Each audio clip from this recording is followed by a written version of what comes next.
India as far as the Middle East and the Western countries are concerned. It's strategically located almost midway down the western coastline of India. And if you needed to sail to the west, you had to come to Mumbai and sail out. That is why in the earlier days, when only the steamers were a mode of transport, and before the planes came in, the Maharajas would have transit homes in Mumbai. So when they took the steamer to England, they would stay in Mumbai for some time in their homes, sail out, and then again when they came back to India, spend a few days here and go back to their various towns. So when their pocket money was taken away in 1947, that's when we got our independence, a lot of them sold off these beautiful mansions in Mumbai, and the government acquired some of them. So today we don't have too much of royalty left in Mumbai. It's too business and commercial for them. They prefer playing polo and running their palaces into resorts, converting them.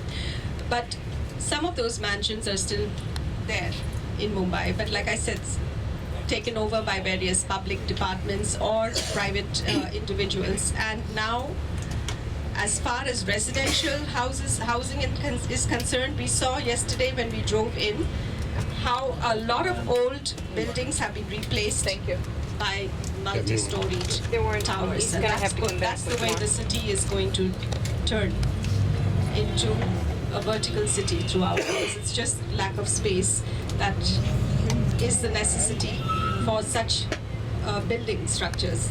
And these are the banyan trees. Can you see on the right? Some of them are as old as 300, 400 years. There was also here where cotton was pressed into bales and taken to the port, which is just around the corner from here. So the British had excellent planning skills. They planned the city so well that they had the harbour area, which is on the right, and when we go to the gateway, that's the whole front of the harbour. They built the railways close to it, so whatever was brought across as cargo from the ships and as mail was sorted out in the post office. We saw the post office close by. And the other parts of the city, of course, revolved around this main central harbour area. That is why all of this is the core part of old Mumbai. And you'll see a mural here on the left. These are walls that separate the naval dockyards from the city. And it's a restricted area naturally because it's sensitive.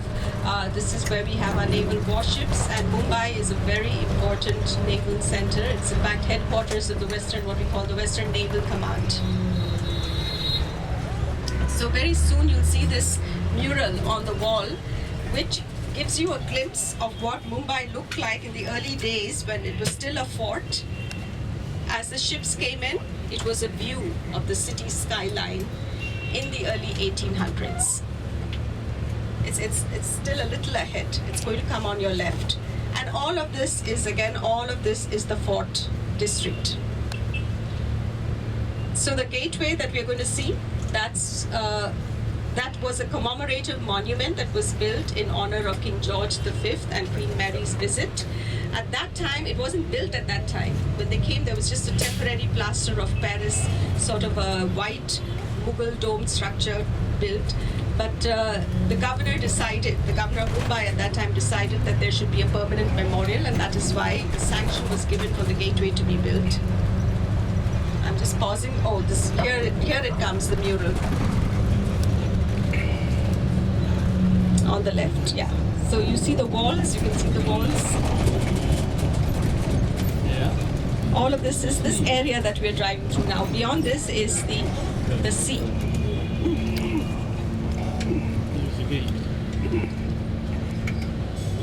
The Lion Gate is the entrance to the naval dockyard. And we'll be celebrating what they call the Naval Week in the first week of December, when they have a lot of the naval band playing at the gateway. They will have certain sea exercises. One of the ships would be open for visitors, for the public to come and see. This is called the muster gate. This queue here is for people who work inside the naval dockyards. They have to register themselves before going in. Here on the left is now the State Police headquarters, but it was built as an old sailor's home.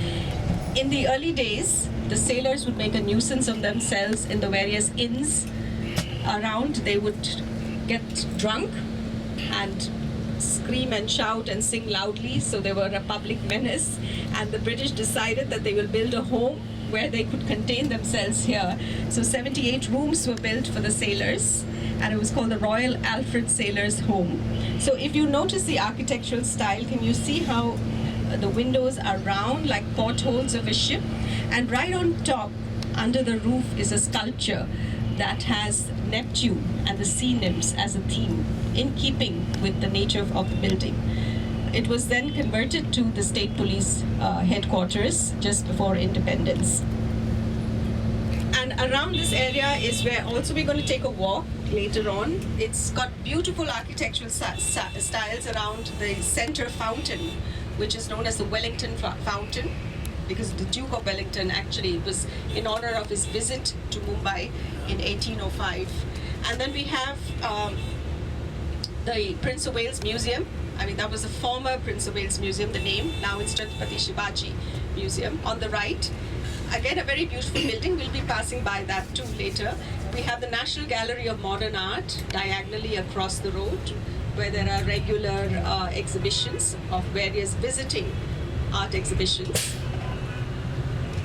And we have the famous Kulaba Street, which is a shopping district just behind Taj. If you read the book Shantaram, you're familiar with Leopold Cafe, which is located down Kulaba. A lot of people want to stop there. It's also the place where the first terrorist attack took place. They were shooting there when we had our attacks in 2008. And the Regal Cinema is another few remaining Art Deco cinema halls in the city. We have about 5 or 6 of them left now. Formerly we used to have about 12, 15. But since the multiplex craze took over, a lot of them were converted. We will pass Leopold. This is all Kulaba. It stretches for almost 1.5 kilometers. Shopping on both the sides. A lot of souvenirs can be found here, little coffee shops. It's a nice place to sort of hang around if you have the time. That's the Leopold here on the left, with an old Coca-Cola signboard.